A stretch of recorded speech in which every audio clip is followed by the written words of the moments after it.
She was a famous influencer, until being canceled led her to a bed and breakfast that changed her life.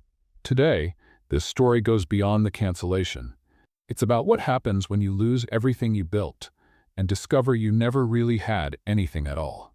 Brooke Ashford had 2 million followers, a contract with a luxury hotel chain, and exactly 17 minutes to photograph a breakfast before the natural light changed. 17 minutes. She had timed it. She had studied the angle of the sun in that Miami hotel restaurant. She had reserved the corner table 3 weeks in advance.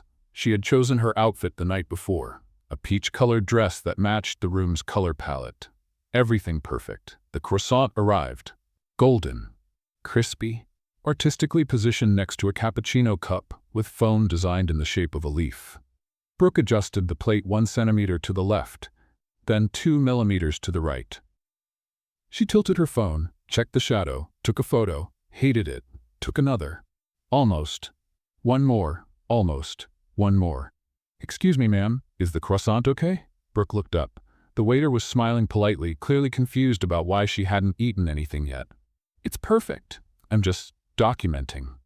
"Ah," he nodded slowly, like someone who doesn't understand but doesn't want to seem rude. "Would you like me to bring another coffee?" "That one's already cold." Brooke looked at the cup. The leaf-shaped foam had turned into a shapeless blob. It looked like a map of some country that doesn't exist. "Yes, please. And this time, could you make the leaf really nice?"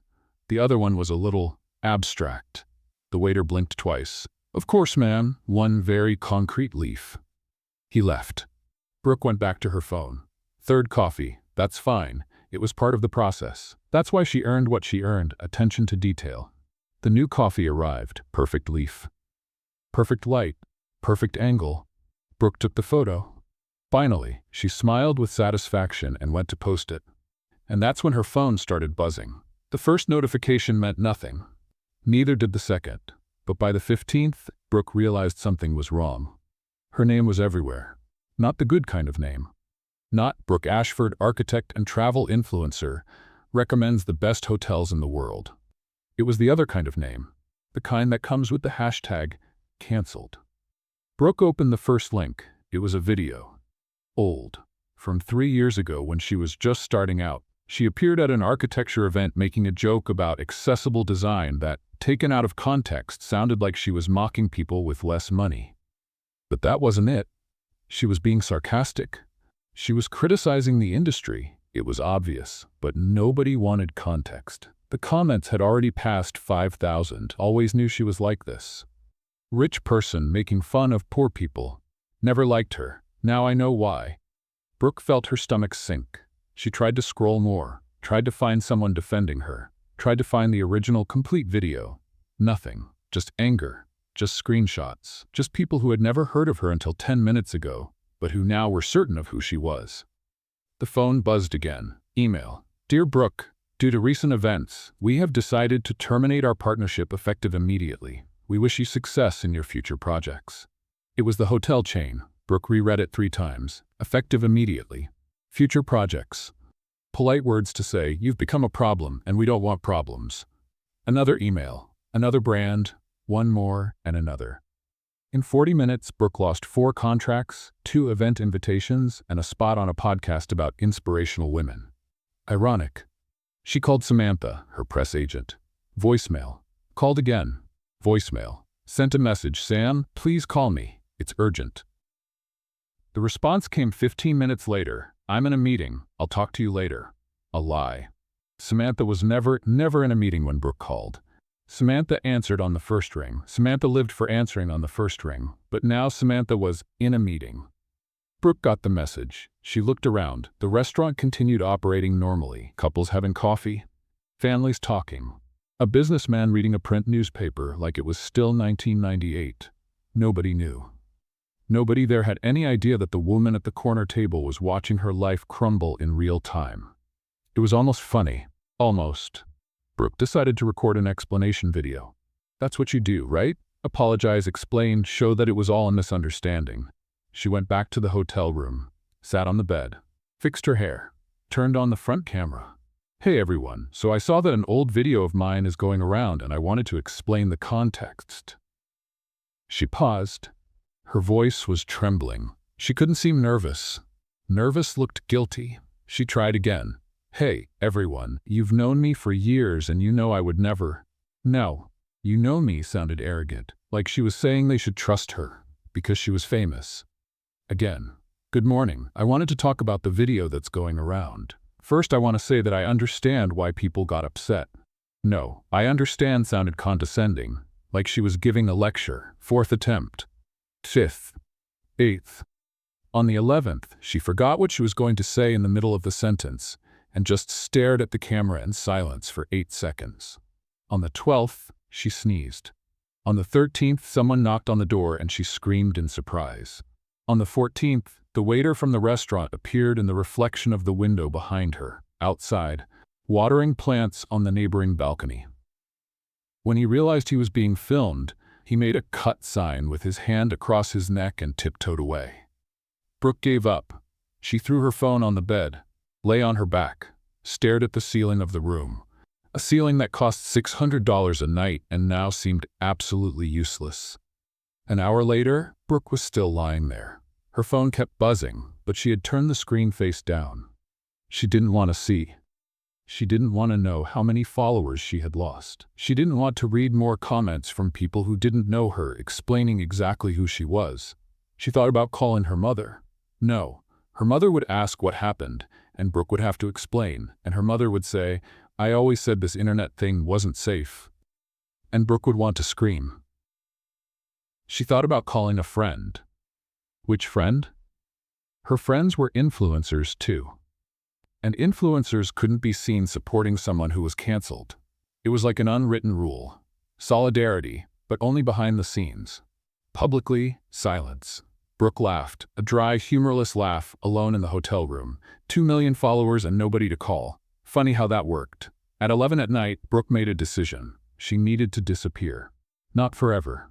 Just until the dust settled. Just until the world found someone else to cancel. She opened her computer and started searching. Places without internet in the United States. Hotels without Wi-Fi. Isolated bed and breakfasts on the East Coast. Most of the results were for places too expensive or too fancy. Wellness retreats with spas and meditation classes. No. She didn't want to find herself. She wanted to disappear. She kept searching. And then she found it. A bed and breakfast in Outer Banks, North Carolina. No website, no photos, no reviews. Just a phone number with an old area code. Brooke called. "Mitchell's Inn. Good evening." The voice was male, calm, slightly husky. "Hi, do you have rooms available?"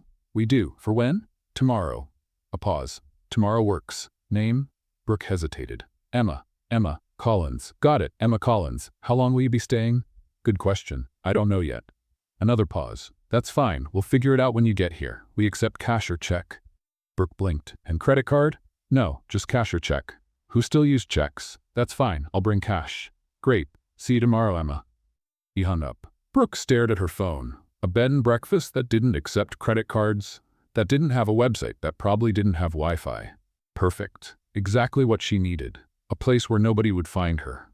A place where Brooke Ashford, with her 2 million followers and her canceled contracts and her out-of-context video, simply didn't exist. Just Emma Collins, whoever Emma Collins was. 6 hours on the road. Brooke drove without stopping, listening to podcasts about celebrity gossip so she wouldn't have to think about her own life. It was easier to hear about other people's drama than her own disaster. She passed through towns she had never heard of. Gas stations that seemed frozen in time. Signs promising the best apple pie in North Carolina every 30 miles, as if there was a secret pie war going on and nobody had told her. The GPS started failing at 5 in the afternoon. Recalculating route. Recalculating route. Continue straight for recalculating route. Brooke looked at her phone. 1 bar of signal. Half a bar. None. Great. Perfect. Exactly what was missing. She kept driving by instinct, following increasingly rare signs. Outer Banks. Outer Banks. The name sounded like a promise. The edge of the map. The place where roads end and only the sea remains. She arrived at 8 at night. Mitchell's Inn was exactly what the phone had promised. Wood, salt, silence. A 2-story building with a wide porch and white paint peeling at the corners. The kind of place decorating magazines would call rustic instead of saying urgently needs renovation. Brooke parked, took a deep breath, got out of the car. The air smelled like the sea. Not sea-scented perfume like in the luxury hotels she visited to photograph. Real sea, salt and seaweed, and something she couldn't identify, but that seemed honest. She went inside. The reception was a wooden table with a chair behind it, an open guest book, a bronze bell that looked like it had been made before electricity was invented. Brooke rang the bell. A man appeared from the back door. Tall, light brown hair, slightly messy, apron stained with something that looked like tomato sauce, eyes that analyzed her in 3 seconds, not in an uncomfortable way, just attentive. "Emma Collins?" She nodded, swallowing the surprise of hearing the fake name. "That's me." He picked up a pen. "Caleb Mitchell. Welcome to the inn." And then, instead of a computer or tablet, he opened a paper planner. Real paper, with a spiral and everything. The handwriting was neat, almost artistic. Brooke blinked 3 times. "You write everything down there? It's worked for 30 years. Why change?" "This still exists," she thought, but didn't say. "How long will you be staying?" he asked. "I don't know yet." "That's fine. The longer you stay, the less per night. After a week, I'll give you a deal." She nodded. "And the payment? Cash or check?" "Right." Brooke opened her purse and took out the bills she had withdrawn on the way. "How much is a night?" 80. 80 a night. In other times, she spent that on a single meal without even noticing. She handed over the bills. He counted without hurrying, put them in his apron pocket, and took a metal key from a drawer. Not a key card. A key, made of metal, with teeth. Brooke looked at the key like someone looking at an archaeological artifact.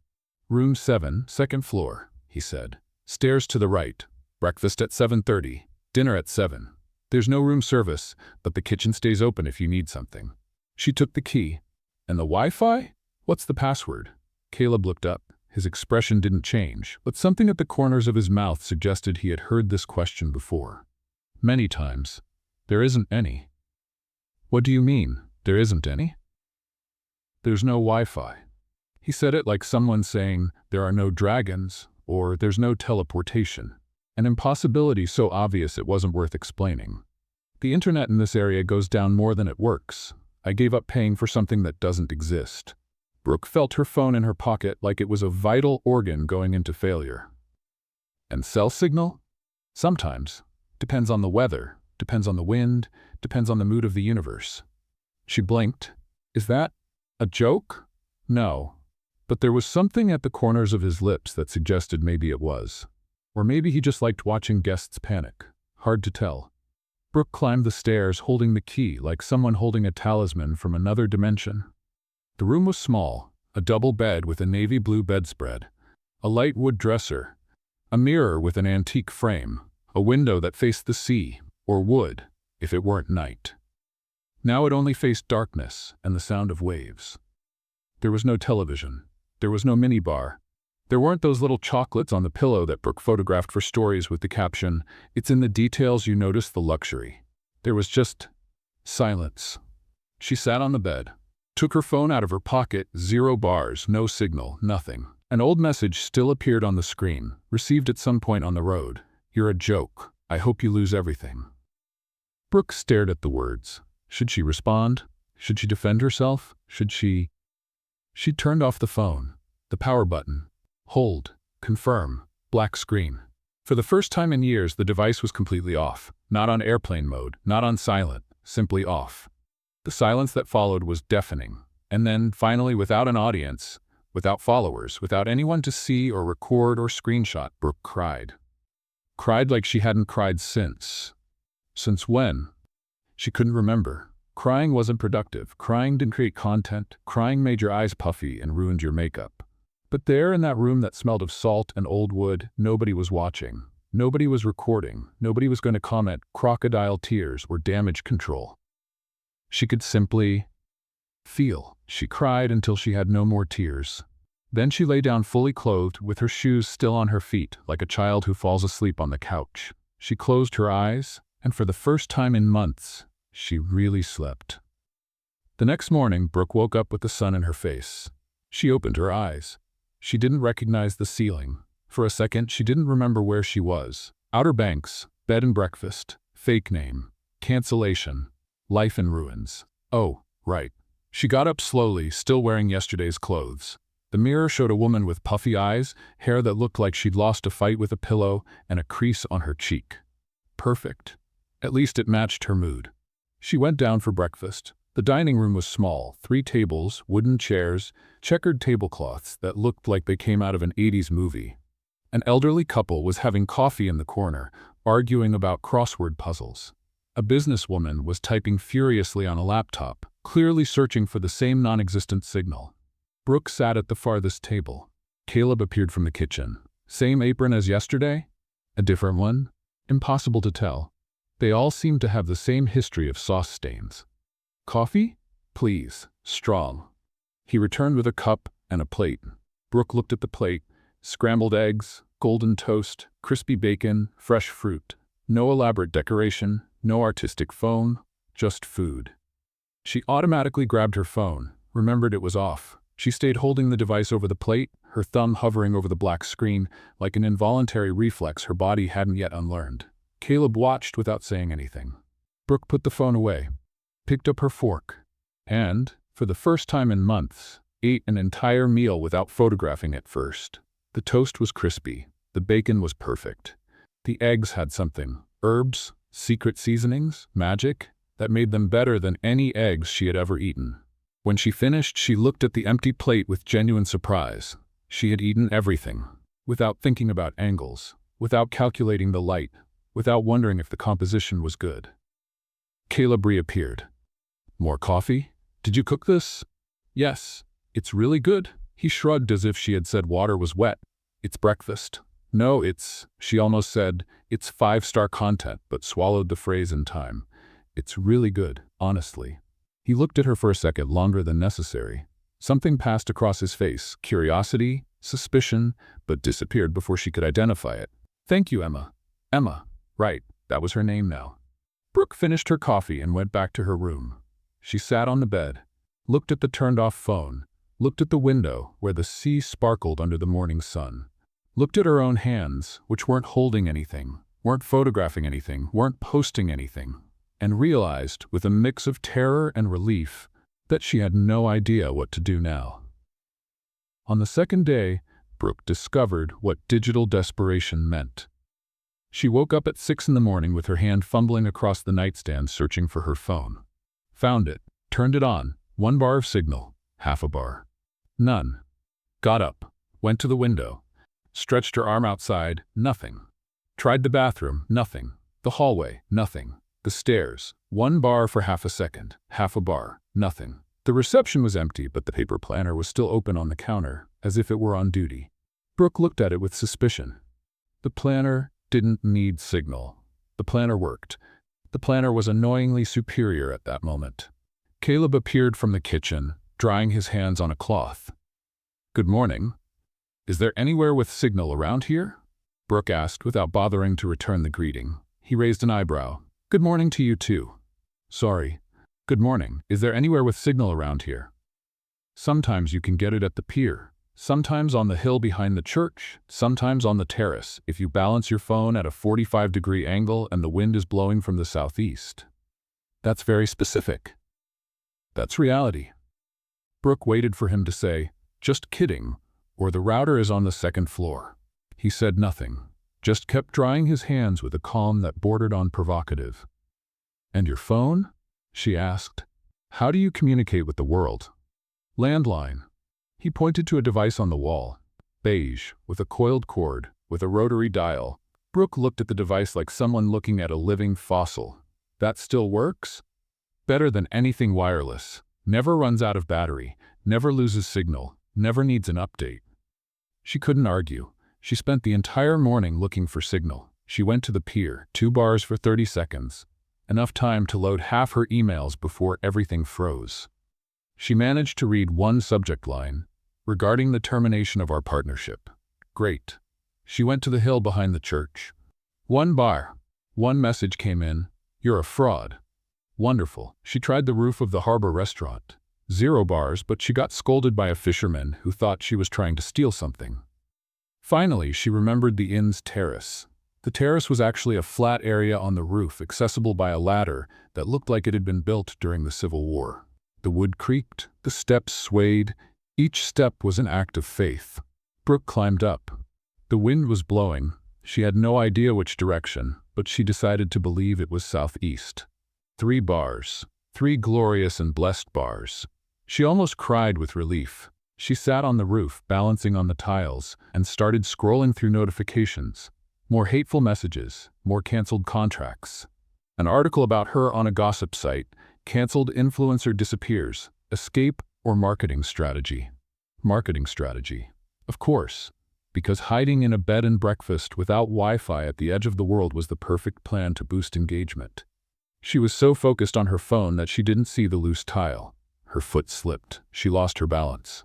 For a second, a long, cinematic, absolutely terrifying second, Brooke saw the ground below and thought, "This is how it ends. Epic fall because of Wi-Fi. The comments are going to love it." She managed to grab onto a satellite dish, an old, rusty dish that probably hadn't worked since the 90s, but that was sturdy enough to prevent her from becoming an even worse headline. She hung there, her heart beating so hard she could hear it in her ears. "What are you doing up there?" The voice came from below. Brooke looked. Caleb was in the garden, looking at her with an expression that mixed confusion and something that seemed like suppressed amusement. "Looking for signal," she yelled. "And did you find it?" "I almost found something else." He nodded slowly, as if that were a perfectly reasonable answer.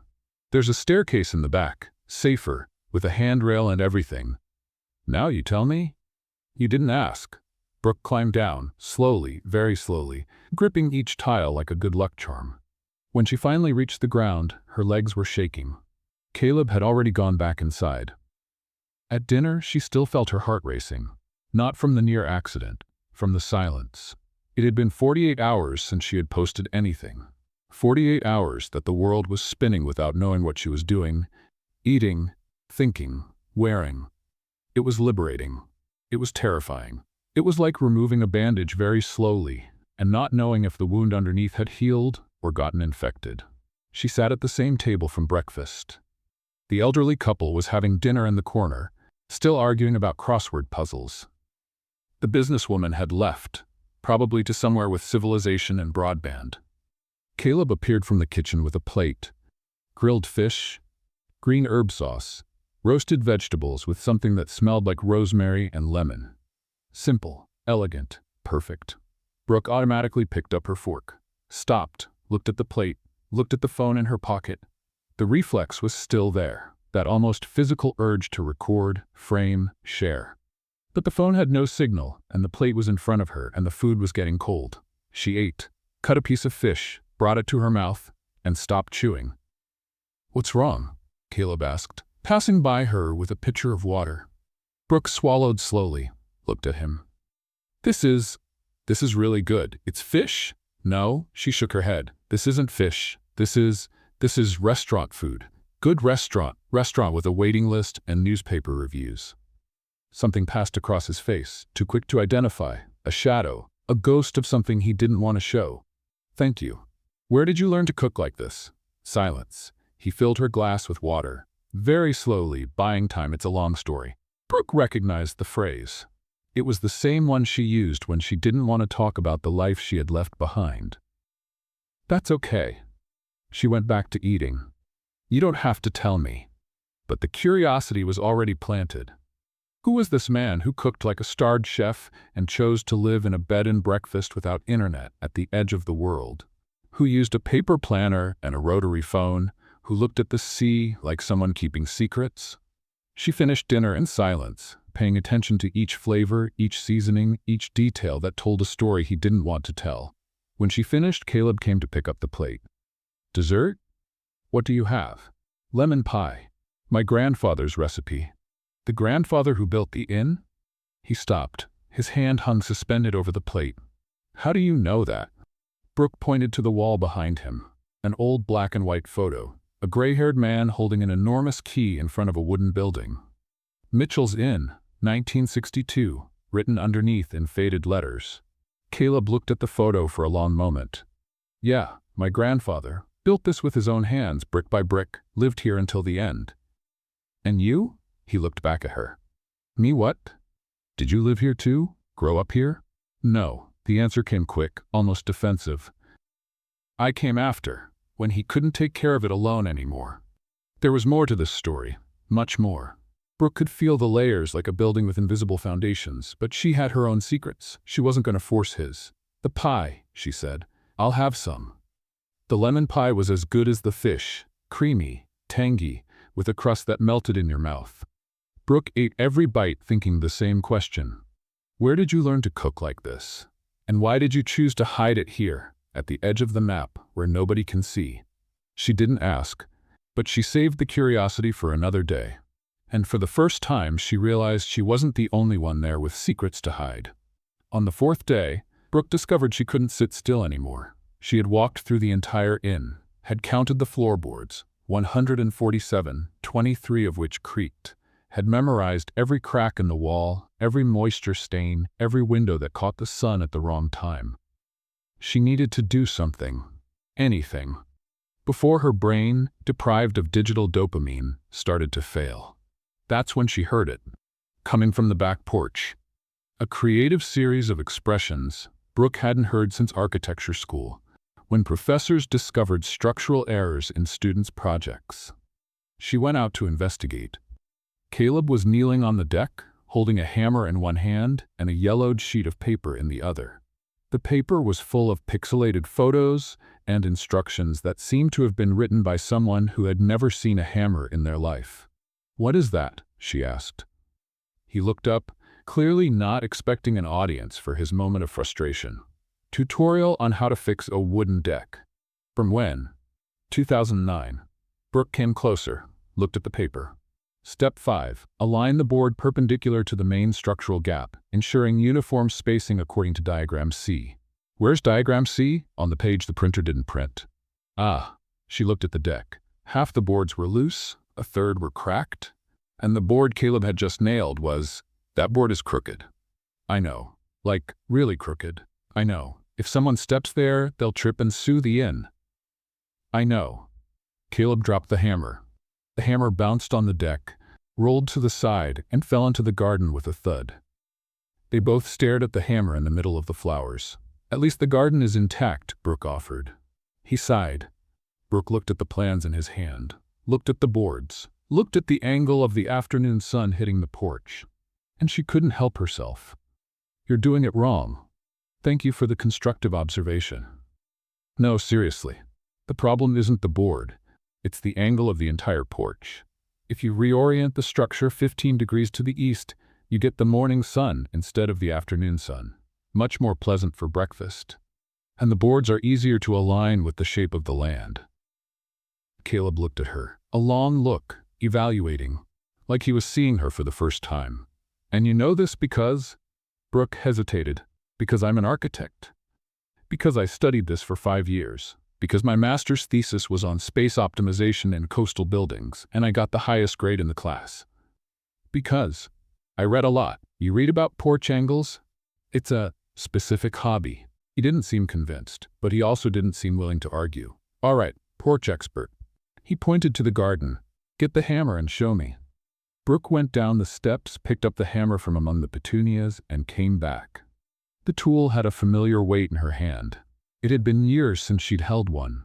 Since college, when they made models and prototypes. Since before everything became digital, virtual, rendered. She knelt beside him and started to work. 3 hours later, they were both covered in sawdust. Caleb hit his finger with the hammer twice. His thumb was sore, but nothing more than discomfort. Brooke ended up getting her hair caught on the workbench when she leaned over, forming a knot that took several minutes to untangle and left her strands covered in wood dust. "We're tied," she said, pushing a rebellious strand away from her face. "You're winning. My finger just got sore. Your hair looks like it fought with the workbench. Thanks for your delicacy." "You're welcome." He laughed. It was the first time Brooke heard him really laugh. Not that polite, almost smile of an innkeeper, a real laugh that came from deep inside that made his eyes close a little at the corners. She realized she was smiling too. And that, despite the sawdust and the bruised finger and the ruined hair, it was the best afternoon she'd had in months. "Where did you learn this?" he asked, observing the 3 boards she had positioned. Straight, perfectly aligned, professional. It wasn't from any book, was it? Brooke looked at her own hands, dirty, calloused, real. My dad was a contractor. It wasn't a lie, just not the complete truth. I grew up on construction sites. I learned to hold a hammer before I learned to ride a bicycle. And what did you choose to do with your life? The question was simple. The answer, a minefield. I chose to get a little lost, she said, finally. Caleb nodded slowly. Me too. Brooke looked at him. What? I got a little lost. He looked at the inn, at the walls that needed painting, the roof that needed renovation, the windows that wasted light. My grandfather built this, with his own hands, every board, every nail, every brick. You mentioned that. He wanted me to continue. Caleb picked up a nail and kept spinning it between his fingers. The sea isn't going anywhere, son, and neither is this inn. That was the last thing he told me. And you stayed. And I stayed. The sun was starting to go down, painting the sky orange and pink. Not because I'm good at it, he continued quietly. Clearly I'm not. I can't nail a board straight to save my life. That's true. He looked at her, feigning offense. You didn't have to agree so quickly. Did you see that board? All wavy. I measured 3 times before cutting, and it still came out crooked. It's a gift, he shrugged. Some people are born with talent for music, others for sports. I was born with talent for making boards come out crooked. Brooke laughed, for real. Loud and uncontrolled, the kind of laugh she hadn't had in a long time. When she stopped, Caleb was looking at her with a strange expression. What? She asked. Nothing. He looked away. Just, you should laugh more. It suits you. Brooke didn't know what to say. The silence that followed wasn't uncomfortable. It was full of things unsaid, of questions neither of them was ready to ask. I can help you, she said, finally. With the deck, with the inn, if you want. Why? Because I need something to do. Because I can't stand being still anymore. Because when I'm fixing things, I don't have to think about how I broke my own life. Because you clearly need it, she said. He considered the answer for a moment. Fair enough. And just like that, without a contract, without negotiation, without hashtags or sponsored partnerships, Brooke Ashford became a construction helper at an inn far from everything. By the end of the day, the deck wasn't finished, not even close. But 3 boards were in the right place. The angle of the new orientation was marked with chalk.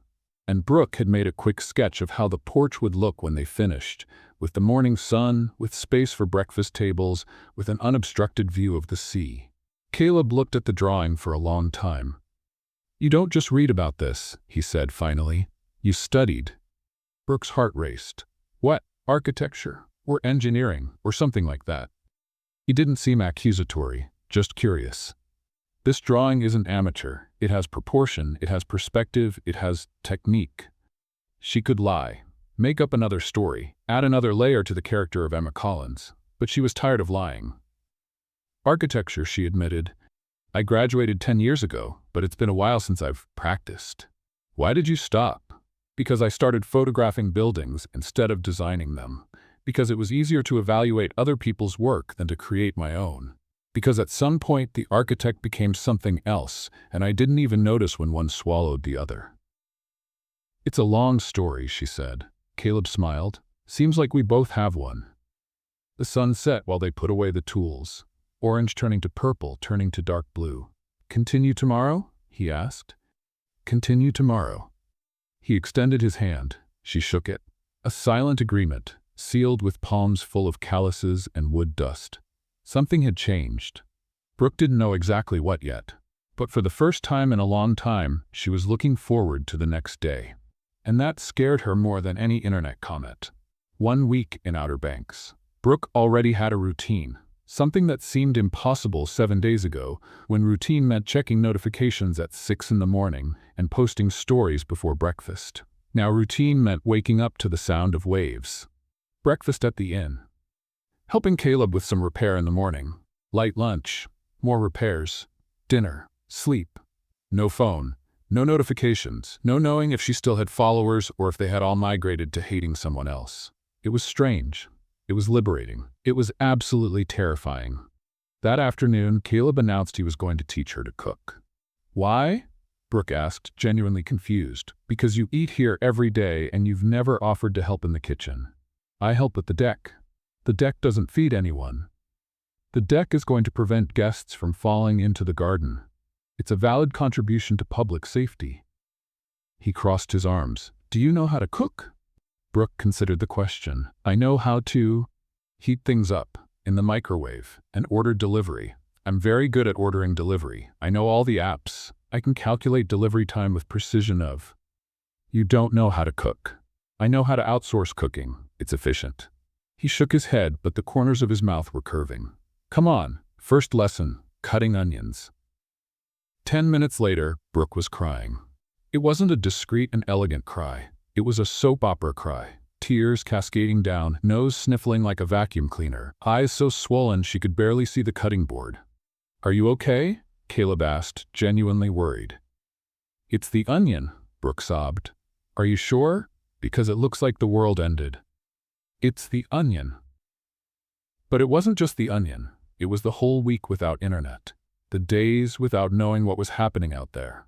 The life she had built brick by digital brick and that had crumbled in 40 minutes of a viral video. The onion was just the excuse. Caleb seemed to understand, or at least had the decency to pretend he didn't. Try breathing through your mouth, he said, gently. It helps a little. Brooke breathed through her mouth. She looked like a dying carp, but it hurt less. She kept cutting. The tears kept falling. And at some point between the third and fourth cut, she stopped pretending it was just the onion. I had everything, she said, quietly, the knife stopping in midair. I had contracts, I had followers, I had a posting calendar planned for the next 6 months, and now you're cutting onions very wrong at a bed and breakfast. She looked at him, tears still streaming. The angle is wrong, he explained. If you cut horizontally first, then vertically, you cry less. Oh, it's chemistry. Something about breaking fewer cells and releasing fewer gases. My culinary instructor explained it once, but I forgot the details. Brooke blinked. Your culinary instructor? Caleb picked up another onion, demonstrating the cut. Yeah, from school. What school? Silence. His fingers moved with automatic precision. Clean cuts, uniform, professional. One of the best culinary schools in the country, he said finally. In New York. Brooke dropped the knife. You studied at a culinary school? A real one? Yeah, a long time ago. But those schools train the best chefs. I know. They train the best chefs in the country. I know. You could be working at any starred restaurant in the United States. I know. He finished cutting the onion and pushed it into a bowl. And I was. I worked at 3 starred restaurants, the kind with months-long waiting lists, had my name on lists of promising chefs to watch, received offers to open my own place. Brooke stayed silent, waiting. And then I gave it all up, he continued, washing his hands. Came here, to take over an inn that doesn't make a profit, in a place without internet, cooking for guests who think grilled fish is nicely seasoned. Why? He dried his hands on the apron. The same apron as always, or another identical one. Stained, faded, clearly used for years. I got tired of cooking for internet reviews. The phrase hit Brooke like a punch to the stomach. I got tired of cooking for likes. She lived for likes, she was likes. All her value, all her career, all her identity had been built on top of likes and comments and shares. And now she was in a kitchen learning to cut onions with a man who had abandoned all of that by choice. My dad never understood, Caleb continued, leaning against the counter. You're going to throw all this away, all this talent, all this education? For him, I quit, I failed, I ran away. And you? Me? He shrugged. I think running away from something wrong isn't the same as giving up. It's just choosing differently. Brooke kept looking at him. At this man who had had real success. Not internet success, real, measurable, recognized success, and had chosen to trade it all for a wooden inn and a crooked deck. The sauce, she said finally. What? Are you going to teach me how to make the sauce? The one for the fish? The green one with the herbs? He smiled. Not the polite innkeeper smile. The real smile. First thing you need to know.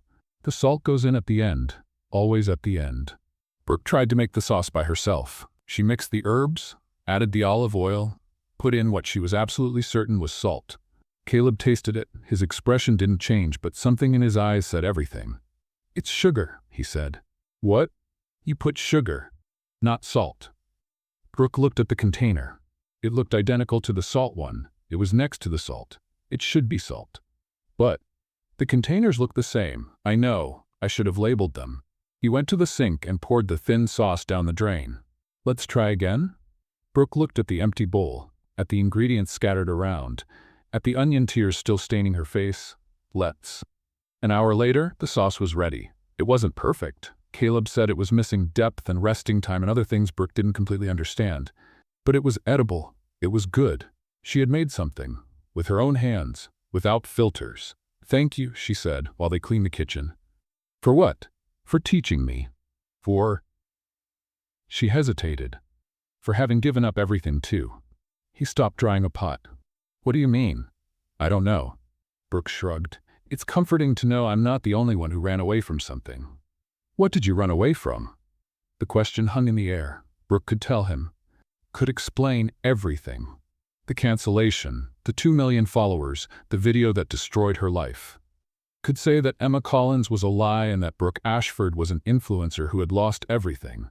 But if she told him, he would look at her differently, would see the lie, would see everything she was hiding. From myself, she said finally. I ran from a version of me that I didn't like anymore. It was true, just not the whole truth. Caleb nodded. Sometimes running away is the first step to finding yourself. They finished cleaning in silence. But it was a comfortable silence, full of things unsaid, but not in a heavy way, in a hopeful way, as if there was time to say them later, as if there was a later. The days passed like waves. Brooke lost count of when she had arrived. 1 week? 2? Time worked differently in Outer Banks, measured by sunrise and sunset, by the tides, by the smell of breakfast. She learned things she never imagined learning, like choosing fresh fish, looking at the fish's eyes, which should be bright, not cloudy, smelling it, which should smell like the sea, not old sea. The fisherman named Earl greeted her by name now. Emma, he said with a nod. The usual? She learned to cook without a timer, without a story timer, without calculating how many seconds were left for the light to change. Food was ready when it was ready. The sauce was good when Caleb tasted it and nodded. Simple. She learned that wood had personality, that each board reacted differently to the hammer, that some needed force, others needed patience. The deck was taking shape, 3/4 done now, with the new angle that caught the morning sun exactly as she had predicted. And she learned that talking late into the night could be better than any content. Every night after dinner, they stayed on the porch. Caleb drank tea, always tea, never coffee at night. It disturbed sleep, he said. Brooke drank homemade lemonade that he made with lemons from the backyard, and they talked about everything and nothing. About the guests who passed through the inn. About the elderly couple who had stayed 2 weeks and argued about crossword puzzles as if it were a matter of life and death. About the businessman who arrived with 3 phones and nearly had a nervous breakdown when he discovered none of them worked. About Caleb's past. Fragments, pieces, never the complete story. The mother who had gone to heaven when he was a teenager. The father who wanted him to be a lawyer. The grandfather who was the only one who understood why he wanted to cook. About Brooke's past. Fewer fragments. Lies by omission. Architecture? Yes. Family? Vaguely. Work? Always deflecting. That night, the conversation had ended naturally, and they were just looking at the sea. Can I tell you something? Caleb said, suddenly. Brooke turned to him, surprised. He rarely started conversations like that. Of course.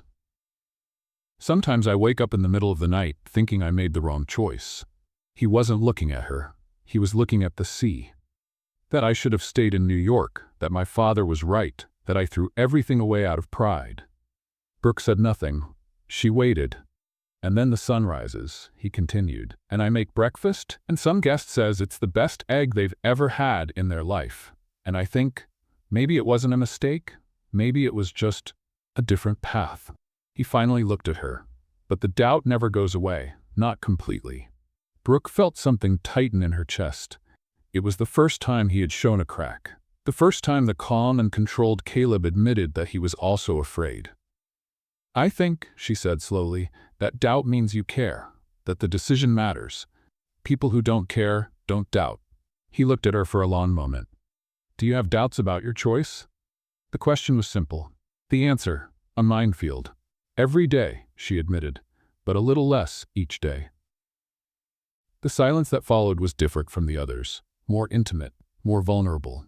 "There's going to be a storm tomorrow," Caleb said, changing the subject. But his voice was softer now. "How do you know?" "The wind changed, and the birds are flying low." Brooke laughed. "You sound like those old fishermen from the movies." "It's practical knowledge. My grandfather taught me." "He taught you to predict the weather by the behavior of birds?" "That and other things." Caleb looked at the sky. "He used to say that nature always warns us. We're the ones who don't listen." The silence that followed was comfortable, full. Brooke realized she was closer to him than before. She didn't remember moving. Maybe it had been gradual, each night a centimeter, each conversation a little closer. Caleb turned his face, his eyes met hers, and suddenly the air felt different. Denser, more charged. Like before a storm, the storm he had predicted, or another one completely different. He leaned in. Brooke felt her heart race. This was going to happen. This was happening. After days of conversations and laughter and comfortable silences, this was finally. She pulled back, an abrupt, involuntary movement, as if she had been shocked. Caleb stopped. His expression didn't change, but something in his eyes darkened. "Sorry," he said. "No." Brooke didn't know what to say. "It's not you. It's—" But she couldn't explain. It was everything. It was the lie. It was the fake name he used to call her. It was the life she had hidden, the 2 million followers she hadn't mentioned, the cancellation that still existed out there, waiting. If they kissed, it would be real. And if it was real, she would have to tell the truth. And if she told the truth— "I need to go to sleep," she said, standing up. "There's a storm tomorrow. You said so." Caleb nodded. "Good night, Emma." The name hurt more than it should have. Brooke went up to her room, closed the door, leaned against it, and took a deep breath. What was she doing? The next morning, neither of them mentioned the almost kiss. Caleb made breakfast as always. Brooke praised the eggs as always. They worked on the deck in silence that was no longer comfortable. It was charged, full of things unsaid. The storm arrived at 3 in the afternoon. Heavy rain, strong wind, the sea gray and churning. The guests stayed in the common room. Brooke helped serve tea and cookies. Caleb stayed in the kitchen most of the time. That night, she tried to make the fish by herself. She remembered the steps, remembered the seasoning, remembered everything he had taught her. But something went wrong. The oil was too hot or too cold. She never knew exactly. What she knew is that suddenly the pan was on fire. Real flames, actual fire, rising toward the exhaust hood. "Caleb," he appeared in 3 seconds. Grabbed a cloth, smothered the flames, turned off the stove, all in quick, precise movements, like someone who had done this before. The fish was ruined. The pan was burned. The kitchen smelled like disaster. Brooke stood there, her heart pounding, looking at the remains of what was supposed to have been dinner. Caleb raised an eyebrow. "First the onion, now this. You have a talent for culinary drama." "I'm sorry, I thought I could do it." "You did. You almost burned down the inn, but you did it." "That's not funny." "It's a little funny." Brooke opened her mouth to argue, closed it, looked at the destroyed pan, looked at him, and, against all logic, laughed. A nervous, hysterical laugh, full of relief and tension and everything that had been trapped since the night before. Caleb laughed too, and suddenly the weight between them dissolved. Not completely. The almost kiss was still there, floating. But it was bearable now. "I'll save dinner," he said. "You take care of cleaning up this disaster." "Fair enough." He left to get more fish. She grabbed the cleaning supplies, and while she scrubbed the destroyed pan, Brooke realized something. She needed to tell him. She couldn't keep going like this, building something on top of a lie. He deserved to know who she really was. But not today. Today she was going to clean the kitchen, eat whatever dinner he saved, and maybe, just maybe, sit on the porch again. The truth could wait one more day. Later, alone in her room, Brooke picked up her phone for the first time in days. It had been off since she couldn't even remember. A week? More? She turned it on, waited. 1 bar of signal appeared for 30 seconds, enough time to dump a bunch of old notifications. Hate messages from strangers, worried messages from her mom, an email from her former publicist asking if she was still alive, and silence. The new notifications had stopped. The world had moved on. Found someone else to hate, something else to go viral. Brooke stared at the screen. 2 million followers and nobody asking where she was. It was liberating. It was devastating. It was exactly what she needed. She turned off the phone again. The world could keep spinning without her, at least for a little while longer. The next day, a new guest arrived in a state-of-the-art rental car, one of those that shines too bright. Brooke saw her through the room window. A middle-aged woman getting out of a gleaming black SUV, huge sunglasses, expensive purse, phone glued to her ear even while grabbing her luggage. "Yes, I'm arriving. No, it's temporary. I need a few days away. Send the contract by email and I'll review it when I have signal." "What? What do you mean there's no signal?" Brooke closed the curtain and went down to help. The woman was at reception, looking at Caleb with an expression of absolute horror. "What do you mean there's no Wi-Fi?" "There's no Wi-Fi," Caleb repeated with the patience of someone who had this conversation 1,000 times. "The internet in the area is unreliable. We chose not to offer it." This is inhumane. The beach gets signal sometimes. The pier too. The hill behind the church. I need to work. I have meetings. I have calls. There's also a landline at reception. It always works." The woman looked at the beige rotary phone as if it had just personally offended her. "That's from last century. Technically the century before that. It's from 1982. Brooke stifled a laugh. The woman turned to her, clearly looking for someone to share her indignation. "Can you believe this? A hotel without Wi-Fi." "It's a bed and breakfast," Brooke said, "and after a few days you get used to it." The woman huffed. "How long have you been here?" "Almost 3 weeks, I think." "What do you mean? Without internet?" She said it as if Brooke had admitted to living without oxygen. "How do you survive?" "With difficulty at first, then it gets easier." The woman didn't seem convinced. But she signed the register with a pen that Caleb offered since she didn't have one, and went up to her room complaining about primitive conditions and lack of infrastructure. Caleb waited for her to disappear up the stairs before sighing. "Vivian Clark," he said, looking at the register. "New York, businesswoman. She's going to lose it. Probably. Most people lose it on the first day. I lost it." "You almost fell off the roof." "Exactly. Complete meltdown." He smiled. Brooke smiled back, and for a second it seemed like everything was going to be okay. Vivian Clark didn't lose it on the first day. She did worse. She adapted. At breakfast the next morning, she appeared with a tablet, a phone, a laptop, and a portable charger the size of a brick. She sat at the table closest to the window. "They said sometimes you can get signal here," and spent the entire meal trying to connect some device. "Do you have almond milk?" she asked when Caleb came to serve coffee.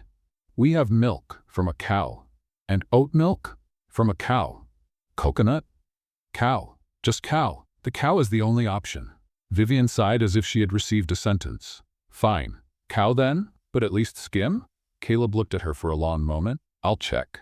He returned with a pitcher of milk that was clearly whole because it was the only kind that existed at the inn. Vivian didn't notice, too busy looking at her phone searching for the non-existent signal. Brooke watched from afar, drinking her coffee in peace. And then Vivian looked at her. Not a casual look, a look of recognition. The kind of look Brooke had learned to fear. That moment when someone connects the face in front of them with the face they saw on a screen. "Wait," Vivian said, her eyes narrowing. "I know you." Brooke's stomach sank. "I don't think." "Yes, I do. You're—" Vivian snapped her fingers, trying to remember. "You're from that thing, that travel thing. Architecture, right? Beautiful hotels? You must be confusing me with someone else." "No, I'm not. I saw your profile. My niece follows you." "Followed." Vivian's eyes widened. "You're the influencer, the one who got canceled." The words echoed through the dining room. The elderly couple looked. The businessman looked. Caleb, who was returning from the kitchen, stopped in his tracks. Brooke felt her blood run cold. "You must be mistaken," she said, her voice coming out steadier than she expected. "My name is Emma." "Emma?" Vivian laughed. No, you're— What was the name?" "Brooke something." "Brooke Ashford. That's it, Brooke Ashford." The name hung in the air like a sentence. Brooke didn't move, didn't breathe. "That video," Vivian continued, clearly not noticing the disaster she was causing. "My niece showed me. About accessible design, it was horrible. Well, what you said was horrible, not the video itself. Excuse me." Brooke stood up. Her legs were shaking, but she managed to walk to the door. Managed to get out. Managed to reach the porch before the tears started falling. She stood there, breathing the salty air, trying to calm herself down. It was over. The hiding place was over. Vivian was going to tell everyone, was going to post somewhere as soon as she found signal, and the world was going to know where Brooke Ashford was hiding. And Caleb? Caleb had heard everything. He found her on the porch an hour later. Brooke was sitting on the deck steps. The deck they had fixed together, with the boards finally straight and the angle perfect for the morning sun. Caleb sat beside her. The silence lasted a long time. "So," he said finally. "Brooke." She closed her eyes. "I was going to tell you." "When?" "I don't know. Soon. Eventually." She took a deep breath. "I just needed time. Needed a place where nobody knew who I was, where I could just be me." "But you weren't you. You were Emma." The sentence hurt more than it should have. "Emma was who I wanted to be," Brooke said quietly. "Someone without followers, without numbers, without judgment. Someone who could eat breakfast without photographing it. Someone who could fix a deck without thinking about how it would look in a story." Caleb didn't respond. The silence stretched on, heavy, full of broken things. "I saw the video," he said. Brooke turned to him, surprised. "What?" "After Vivian said it, I went to the pier, where you get signal. Looked it up. Watched it."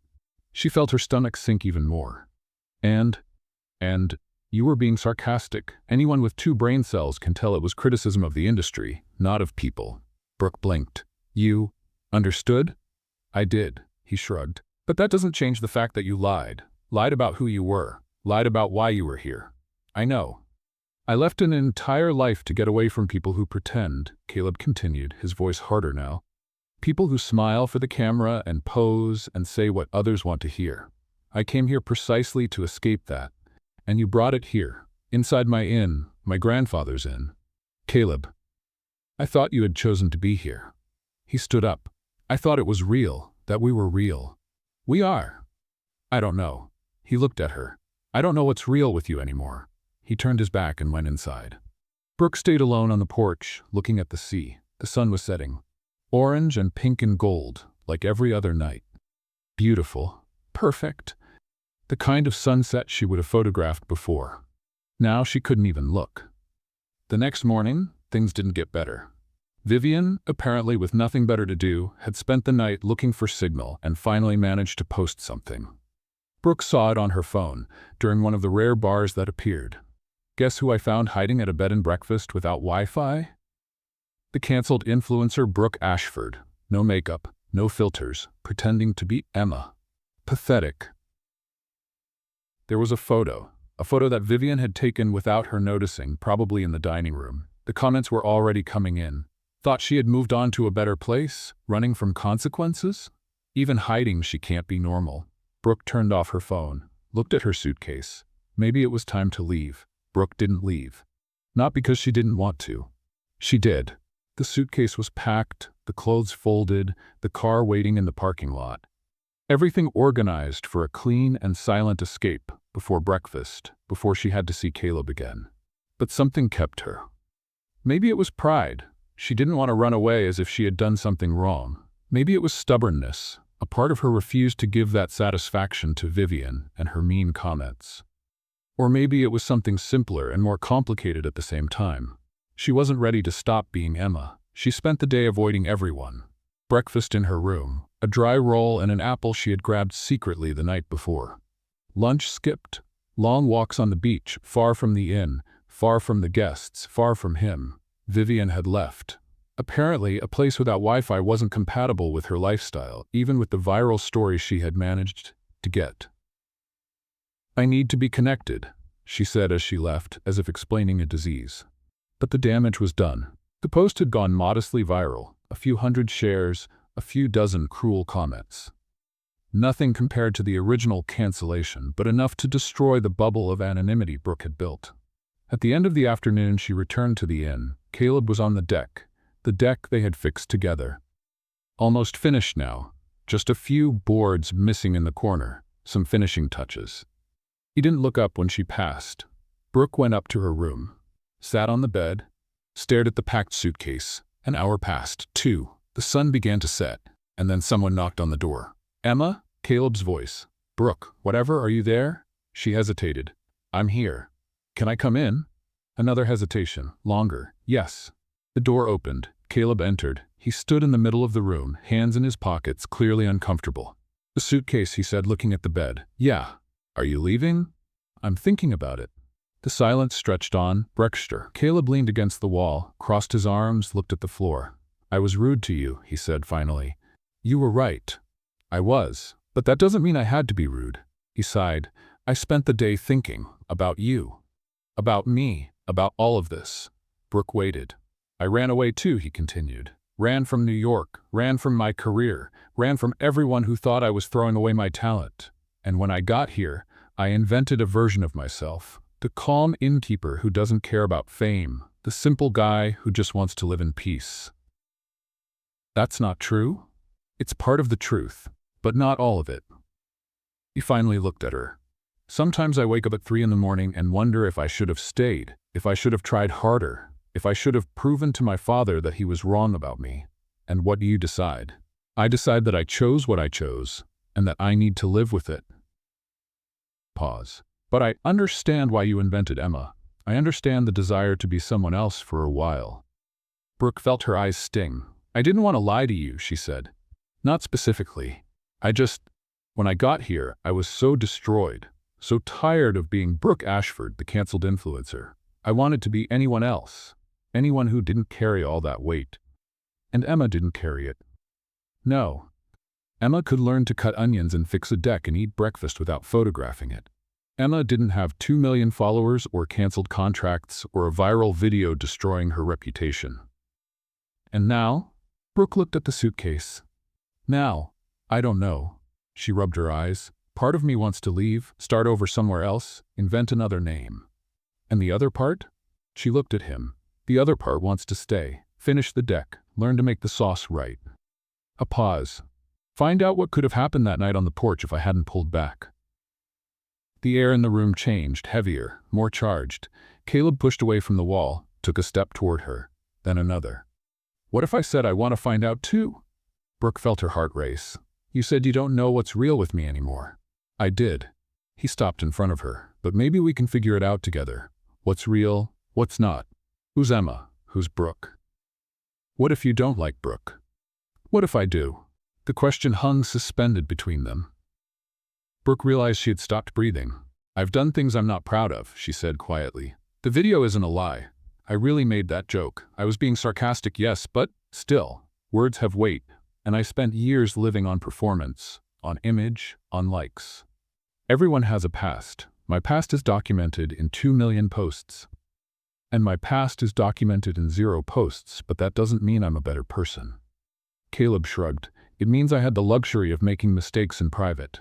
Brooke laughed, a small, surprised laugh. That's unexpectedly profound. It happens sometimes. The silence that followed was different from the others, less tense, more hopeful. I want to stay, Brooke said finally, but I can't keep being Emma. Not with you. Then be Brooke. What if Brooke is too much? You almost burned down my kitchen, and you're still here. I think I can handle too much. She smiled. A small smile, but genuine. Caleb extended his hand. Nice to meet you, Brooke. I'm Caleb Mitchell, owner of a bed and breakfast without Wi-Fi, former chef at starred restaurants, and absolutely terrible at nailing boards straight. Brooke looked at his hand, at his eyes, at the hesitant smile he was offering, and she made a choice. She shook his hand. Nice to meet you, Caleb. I'm Brooke Ashford, unemployed architect, former canceled influencer, and absolutely terrible at not setting kitchens on fire. Sounds like a good start. Sounds like it. They held hands for a moment longer than necessary. And when they finally let go, something had changed. It wasn't fixed. There was too much broken for that. But it was different. There was hope now. And sometimes, hope was enough to start. Brooke packed her bags at 4 in the morning. Not because she had planned to leave. Not after the conversation with Caleb. Not after the handshake and the good start and all that carefully built hope. But at 3:30 in the morning, she woke up to her phone buzzing. 1 bar of signal had appeared, the universe conspiring against her once again, and along with it came the notifications. Dozens of them. Vivian's post had been shared by a bigger account, which had been shared by another, which had been shared by another. Cancelled influencer hides in primitive bed and breakfast. Brooke Ashford pretends to be Emma to escape consequences. Without makeup and without shame, the fall of a fraud. And the comments, the endless, unrelenting, merciless comments. Brooke read them all. She shouldn't have. She knew she shouldn't. But it was like scratching a wound, painful and impossible to stop. And then came the message that broke everything. It was from an account she recognized, a friend, or someone she thought was a friend, back when she had real friends and not just content collaborators. People are asking where you are. I won't tell, but maybe it's better if you disappear for good. For everyone's sake. For everyone's sake. Brooke looked at the ceiling, at the walls, at the room that had been her refuge for weeks, and realized it wasn't safe anymore. Not for her, and not for Caleb. If she stayed there, the inn would become a circus. Journalists showing up, curious people wanting to see the fallen influencer. All the silence and peace that Caleb had built, destroyed because she couldn't stop being a disaster. So she packed her bags, quickly, silently, folding clothes any which way, stuffing everything in the suitcase without worrying about organization.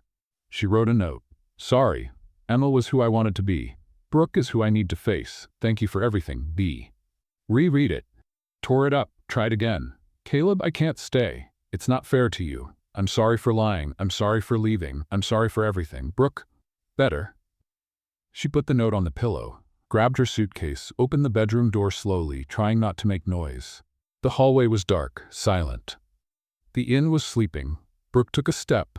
The floorboard creaked. She froze. Nothing. Nobody woke up. Another step. Another creak. Louder this time. She kept walking, each board protesting under her feet as if the entire inn was trying to stop her from leaving. She reached the stairs, went down slowly, one step at a time, holding her breath. Second to last step, the suitcase hit the railing. The sound echoed through the empty reception. Brooke cursed quietly, kept descending. Last step, almost there. And then her foot found something on the floor. She tripped. The suitcase flew out of her hands. Brooke fell face first onto the reception carpet, making a noise that probably woke up even the fish in the sea. She lay there, still, looking at the ceiling, thinking that she couldn't even run away properly. A light turned on. Caleb appeared at the kitchen door, in pajamas, hair messy, expression confused. Emma? He blinked. Brooke, what are you doing? She kept lying on the floor, trying to run away dramatically. Clearly it's not working. He looked at her, at the thrown suitcase, at the front door she was obviously trying to reach. At 4 in the morning? It was supposed to be quiet. You woke up the entire inn.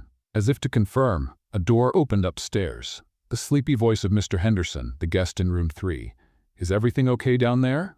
Yes, Caleb yelled back. Just a suitcase accident. The door closed. Brooke finally got up, rubbing the elbow that had hit the floor. Sorry, I just thought it was better to leave before things get worse. Worse how? She took her phone out of her pocket, showed him the notifications. Caleb read in silence. His expression darkened with each scroll. This is a lot. It is, and it's going to get worse. If I stay here, they'll find out where this is. They'll come after me. They'll turn your inn into, I don't know what. Brooke picked up the suitcase from the floor.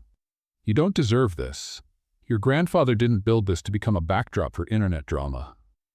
Caleb didn't say anything for a long moment. And the note? He asked. Finally. What note? The one you left in the room. I saw it through the crack in the door. Brooke felt her face heat up. Oh, that one. It was just an explanation. Can I read it? Why? Because it's embarrassing, and I was crying when I wrote it, and there are probably spelling mistakes. Caleb almost smiled. Spelling mistakes? I mix up some words when I'm emotionally unstable. It's a weakness. He looked at her, at the suitcase, at the door. Do you really want to leave? The question was simple. The answer wasn't. I know, Brooke sighed, but I think I need to. Why? Because everything I touch turns into chaos. The words came out louder than she intended. Look at me. I can't even run away properly. I tripped over my own suitcase. I woke up the entire inn. I probably traumatized Mr. Henderson, who just wanted to sleep in peace. Mr. Henderson is 87 years old and deaf in his left ear. He didn't hear anything. That's not the point. What's the point then? Brooke opened her mouth, closed it, looked at the floor. The point is that you deserve someone who doesn't bring chaos into your life. Someone normal, Someone who doesn't have 2 million people on the internet having opinions about her every decision. What if I don't want someone normal? She looked at him. What? Normal is overrated. Caleb shrugged. Normal doesn't almost burn down kitchens. Normal doesn't almost fall off roofs looking for Wi-Fi. Normal doesn't make boards come out straight when I've spent my whole life trying and failing. That's not an argument. Yes, it is. He took a step toward her. Look, I don't know what's going to happen. I don't know if journalists or curious people or whatever are going to show up, but I know that in the past few weeks, this inn has been more alive than it's been in years. Because of you. Because of the chaos I brought. Because of you. Another step. Emma. Brooke. Whoever you are, you made this place feel like a home again. Not just a building I maintain because my grandfather asked me to. Brooke felt her eyes sting. Caleb, leave if you want to, if you really think it's better. But don't leave because you think you're doing me a favor, because you're not. The silence that followed was heavy, full of decisions not made. Brooke looked at the suitcase in her hand, at the door, at him, and she let go of the suitcase. I need to think, she said. Can I think? You can. Caleb nodded. Breakfast at 7:30, same time as always. If you're there, great. If you're not... He hesitated. I'll understand. He went back to his room. The light went off. Brooke stood alone in the dark reception, looking at the suitcase on the floor, thinking about all the versions of herself she had been and all the versions she could still become. At 7:30, she would have to choose which one she wanted to be. But for now, she went back up to her room and stayed awake until the sun rose, thinking. Brooke stayed awake the entire night. And the more she thought, the more certain she was that staying would be selfish. She was a ticking time bomb of chaos. Staying meant changing his life along with hers. She left at 6 in the morning, when the sun was still rising and the inn was still sleeping. She left the money for the last few nights on the reception counter. Left the note, with the spelling mistakes, under the money. And left. The drive back was long. 6 hours in the opposite direction. The same gas stations, the same signs for Best Pie in North Carolina. The same GPS that now worked perfectly, because of course technology only failed when she needed it. She passed a billboard of an influencer smiling. Perfect teeth, perfect skin, a smile that didn't reach the eyes. Be the best version of you, the caption said. Brooke felt nauseous. She kept driving. She arrived at her apartment in Manhattan at 3 in the afternoon. The lobby was the same. The elevator was the same. The hallway was the same. Everything exactly as she had left it weeks ago, when she fled in the middle of the night with a suitcase and a broken heart. She opened the door. The apartment was freezing. She had forgotten to adjust the thermostat before leaving. The air conditioning had been on maximum for weeks, turning the place into a luxury refrigerator. The decor was the same. Minimalist. Photographable. Every object positioned to look good in photos. Every corner designed for stories. Brooke looked around and felt nothing. It was like entering a stranger's house. She went to the refrigerator. Sparkling water. Expired cheese. A container of something green that might have been guacamole a month ago and now looked like a scientific experiment. In Outer Banks, she ate fresh fish every day. She closed the refrigerator. She sat on the couch, a couch with beautiful and expensive design, but as uncomfortable as a wooden board. Why had she bought this couch again? Oh right, because it looked good in photos. Everything looked good in photos. Nothing was real. The following days were strange. Brooke didn't know what to do with herself. She used to wake up at 5 to catch natural light. She used to plan every meal based on photographic potential. She used to spend hours editing, posting, responding to comments, feeding an insatiable algorithm. Now, she didn't do any of that. Her phone stayed charged, but she didn't post, didn't check. She no longer existed digitally. And she discovered that, without her influencer routine, she didn't know how to live. On the third day, she tried to cook. Grilled fish, like Caleb had taught her. She bought the fish at the market, not as fresh as Earl's at the dock, but it would do.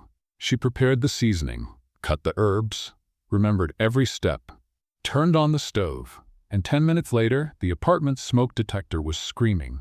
The fish was ruined, and Brooke was standing in the middle of a smoky kitchen, thinking that she couldn't even do this right. The neighbor knocked on the door to ask if everything was okay, Cooking accident, she said, opening the windows. Sorry about the noise. The neighbor looked at her, looked at the smoke, looked at the destroyed fish. You're the girl from 12B? The one who's never here? That's me. First time I've seen you in person. I thought the apartment was empty. I travel a lot. Pause. I used to travel. Now? I don't know. The neighbor seemed not to know what to say. He gave an awkward wave and left. Brooke threw away the fish. Ordered Chinese delivery. Ate on the uncomfortable couch, looking at the Manhattan view that used to get thousands of likes. She didn't photograph anything. On the 5th day, she called her mom. She hadn't planned to. It was automatic. The number dialed before she could think. Her mom answered on the 2nd ring. Brooke, are you alive? Hi, Mom. Hi, Mom. That's what you have to say? Weeks without any news. I saw that horrible video on the internet. You disappeared off the map, and now hi, Mom. Sorry. I needed to disappear for a while. Disappear? You could have sent a message, an email, a carrier pigeon, anything. I know. I'm sorry. Silence on the other end. When her mom spoke again, her voice was softer. Are you okay, honey? And it was that simple question, are you okay, that broke Brooke. She started crying. Not the controlled crying of someone being filmed, the ugly, loud crying with sobs and a runny nose. I don't know, she said through tears. I don't know if I'm okay. I don't know what I'm doing. I don't know who I am without the followers and the contracts and the phone buzzing all the time. Sweetheart, I met someone, Mom, at an inn, and it was good. It was real. And I ruined everything because I don't know how not to ruin things. That's what I do. I ruin things.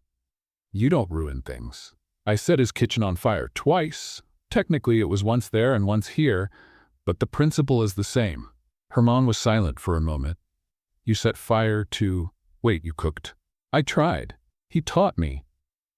It was grilled fish with herb sauce, and it was really good when he made it. But when I make it, it seems like the universe conspires to set everything on fire. You've never cooked in your life. I know. You once burned water. I know. Another silence. And then, to Brooke's surprise, her mom laughed. Mom, it's not funny, it's a little funny. The laughter continued. My influencer daughter, who used to photograph dishes at starred restaurants, trying to cook fish and setting kitchens on fire. It's very funny. Mom, sorry. Her mom took a deep breath. So, who is this someone? Brooke wiped her eyes. Caleb. He has an inn in Outer Banks. He's a real chef, trained in everything, but he gave up his career to take care of his grandfather's inn. And he uses a paper planner and a regular phone and doesn't have Wi-Fi, and he's the most real person I've met in years. And you left. I did, because I thought I was doing the right thing, protecting him from me. And now? Brooke looked out the window, at the buildings, at the lights, at the city that used to be her entire life. Now I'm in an empty apartment that looks like a photography set, eating Chinese delivery, missing a place without internet at the end of the world. Then why are you there? The question hung in the air. Why was she there? I don't know, Brooke admitted. I thought it was the right thing. I thought I needed to go back to my life. Is this your life? Brooke looked around, at the uncomfortable couch, at the calculated decor, at the apartment that had never been a home. No, she said, quietly. It's not. Then maybe you should be where it is. That night, Brooke opened her laptop, not to check social media, not to see comments or numbers or metrics, to design. She opened an architecture program she hadn't used in years. The tools were familiar, like reuniting with an old friend, and she started to draw. A seaside inn, with windows positioned to catch the morning sun, with a porch that followed the shape of the coast, with rooms that balanced privacy and view. It wasn't Mitchell's Inn. It was better. It was Mitchell's Inn, as it could be. She worked all night. When the sun rose, she had a complete project.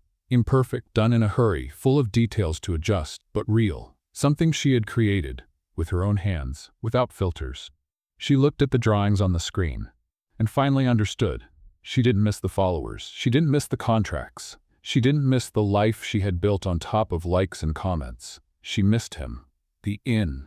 The routine. Breakfast at 7:30, the conversations on the porch, the hammer falling in the yard, the onion that wasn't just the onion.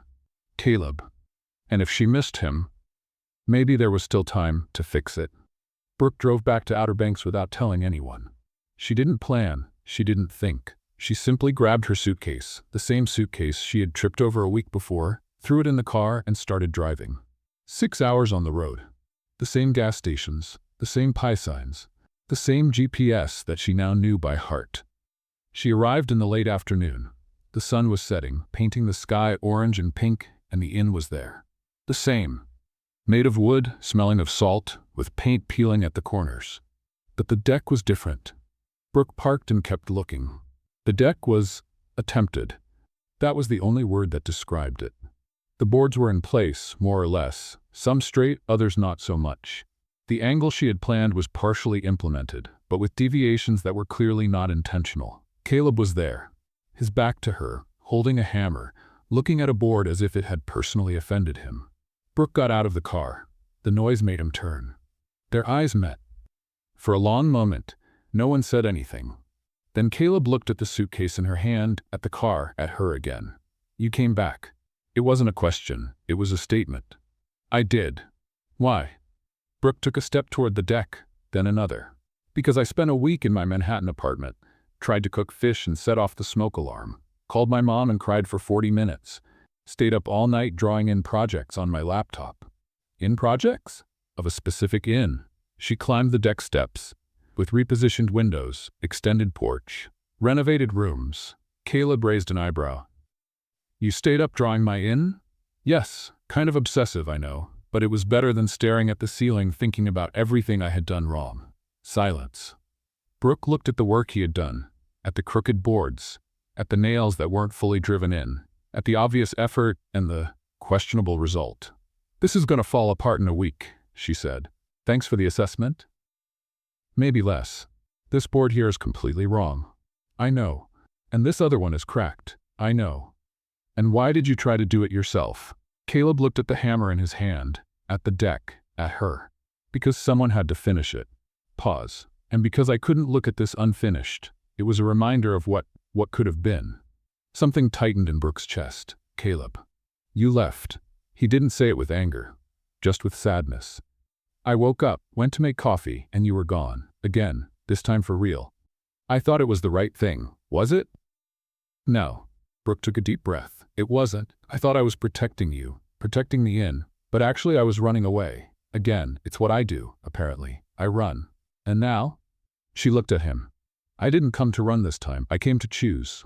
The word hung in the air. "Choose. Choose what?" Caleb asked. "This. You." Brooke gestured at the inn, at the sea, at everything. "I spent years building a life based on numbers and likes and approval from strangers on the internet. And when everything fell apart, I didn't know who I was without it. And now you know? I'm figuring it out." She took another step toward him. "I know I like fixing things. I know I'm terrible at cooking, but I haven't given up trying. I know I feel more like myself chopping onions and crying in your kitchen than I felt in 10 years posting perfect photos." Caleb didn't say anything, but something in his eyes changed. "And I know I missed you," Brooke continued. "Not the inn, not the sea, not the lack of Wi-Fi. You. I missed you complaining about my cooking skills. I missed you pretending the sauce with sugar was good. I missed—" She didn't finish the sentence, because at that moment, the board Caleb had nailed, the completely wrong one, finally gave way and fell, right on his foot. "Oh!" Caleb hopped on one foot, dropping the hammer, which in turn fell on his other foot. "Ow, ow, ow, ow, are you okay?" No, he was hopping, holding his foot with an expression that mixed pain and indignation. "The board attacked me, in the middle of your declaration." Brooke couldn't help it. She laughed. "Don't laugh," Caleb protested, still hopping. "I'm injured, physically injured." Sorry. She went to him, still laughing. "Let me see." "You don't need to see. You need to stop laughing." "I'm trying." But she wasn't. Not really. The situation was too absurd. She had driven 6 hours to make a romantic declaration, and the universe had decided that a board to the foot was the perfect accompaniment. Caleb finally stopped hopping. He leaned on the railing, which by some miracle didn't give way, and looked at her. "You were saying? What?" "Before the treacherous board. You were missing." Brooke stopped laughing. She looked at him. At his foot probably hurting, at his messy hair, at the eyes that were waiting for an answer. "You," she said. "I missed you, everything you are, the good and the disastrous. The disastrous seems to be my specialty today. That's why you need an architect. The sentence came out before she thought. Caleb raised an eyebrow. An architect? For the deck, for the inn, for… She hesitated. To stay, if you want silence. The sun kept setting. The sea kept hitting the shore. The world kept spinning. And then Caleb smiled. Not the polite smile of an inn owner. The real smile. The one that made his eyes crinkle at the corners. He went to where he had dropped the hammer, picked it up, and held it out to her. If you're staying, he said, you'll have to help finish this properly. Brooke took the hammer. The weight was familiar, comforting. And you'll have to teach me that sauce again, she said. Without sugar this time. Deal. They stood looking at each other for a moment. Caleb took a step toward her, then stopped. And if you leave again? The question was quiet, vulnerable. It wasn't an accusation, it was fear. Brooke felt the weight of the words. He was taking a risk, opening a door that had already been slammed in his face before. I can't promise I'll never make mistakes, she said slowly. I've already proven I'm very good at making mistakes. But I can promise that if I make mistakes, I'll be here to fix them. I won't run. How will I know? You won't. She took a step toward him, closing the distance. You'll have to trust. It's scary. I know. I'm scared too. Caleb looked at her for a long moment, searching for something, truth maybe, or assurance, or just courage. And then, without warning, without a grand, dramatic gesture, without background music or perfect lighting, he kissed her. It was a simple kiss, gentle. A little awkward because he was still limping from his sore foot. But it was real, and that was all that mattered. When they separated, Brooke was smiling. That was overdue, he finished. Very overdue. Worth the wait. Was it? She looked at him, at the inn, at the crooked deck, at the sea shining in the sunset. It was. And for the first time in a long time, Brooke Ashford didn't feel like photographing the moment. Just living it. 6 months later, Mitchell's Inn was unrecognizable. Not in a bad way, in the sense that it finally looked like what it could have always been. The windows had been repositioned, capturing the morning sun exactly as Brooke had designed. The porch extended along the side of the inn, with breakfast tables that offered a view of the sea. The original wood had been restored, sanded, treated, keeping the rustic charm, but without the dangerous cracks. A discreet sign at the entrance said, Design, B. Ashford. Not Brooke Ashford, the cancelled influencer. Not Emma Collins, the runaway. Just B. Ashford, architect. It was enough. In the kitchen, the menu had changed. It was still Caleb's food. Fresh fish, herb sauces, Grandpa's lemon pie. But now it was handwritten on a chalkboard on the wall. No photos for the internet. No hashtags. Just real food for real people. The guests came. Not many. The inn would never be a luxury resort, and the lack of Wi-Fi kept scaring away the more digitally dependent. But those who stayed came back. It's like going back in time, a gentleman said once, to an era when people actually talked to each other. Brooke had smiled. It's intentional. That afternoon, she was in the kitchen. Not cooking. She had learned to accept her limits in that department. She was cutting onions, the only task Caleb trusted her with. After months of intensive training, the tears started falling. Caleb appeared beside her. The onion? This time it's really the onion. You sure? Brooke stopped cutting, wiped her eyes with the back of her hand. I think so. She looked at him. Or maybe not. Maybe it's everything. The inn finished. Us here, the life we built. We built, he corrected. We built. She finished cutting, pushed the chopped onion into the bowl. This time the cubes were uniform, the right size, cut at the angle that minimized crying. It had taken 6 months to learn that. Worth every tear. Tonight's dinner has new guests, Caleb said, returning to the stove. A couple from Boston. She said she read about the inn in an architecture magazine.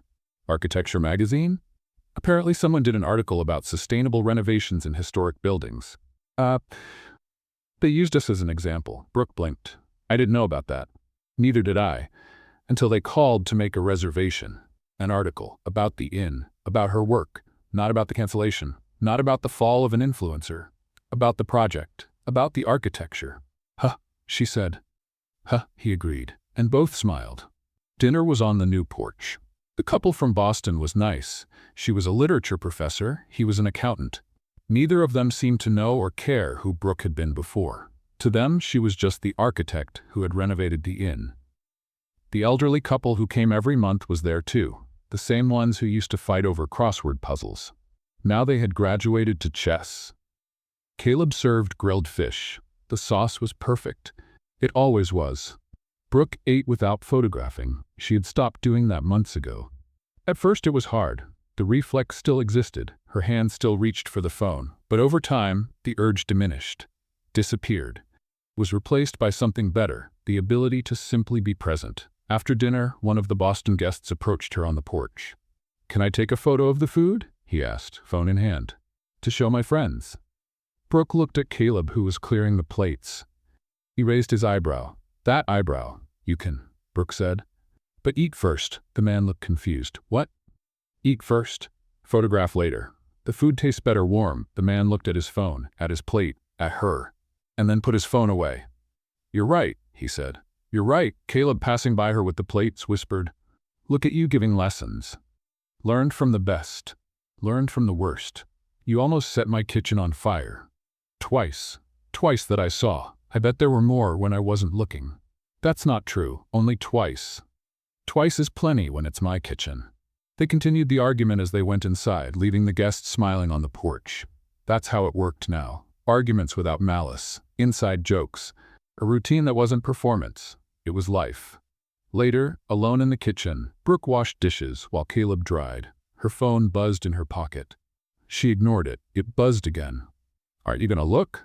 Caleb asked. "Probably an ad. Or it could be important." Brooke sighed, dried her hands, took the phone out of her pocket. It wasn't an ad. It was a message from a magazine, an architecture magazine, wanting to do a story about her. "Hello, Brooke.